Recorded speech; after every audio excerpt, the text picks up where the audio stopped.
Hello বন্ধুরা, good afternoon. আমার channel জীবন রসিকে তোমাদের স্বাগত জানাই। যে যেখানেই থাকো ভালো থাকো, সুস্থ থাকো।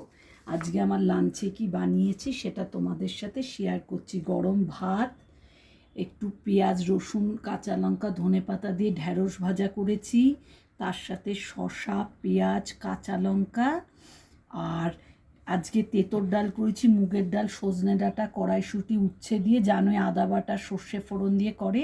আজকে তেঁতোর ডাল আর তার সাথে কাঁচা কলার বড়া করে তরকারি করেছে, আলু সেদ্ধ কাঁচা কলা সেদ্ধ করে সব মশলা আদা বাটা দিয়ে নুন মিষ্টি দিয়ে বড়া করে নিয়ে তারপর তরকারি করেছি। আর তার সাথে আজকে করেছি গরম বলে রায়তা।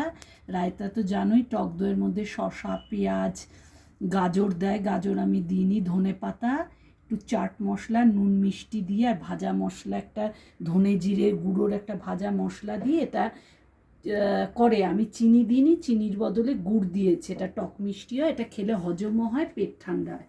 আজকে আমার দুপুরের হচ্ছে এটা খাবার। তোমাদের যদি ভালো লাগে লাইক করো শেয়ার করো বন্ধুরা। ভালো থাকো।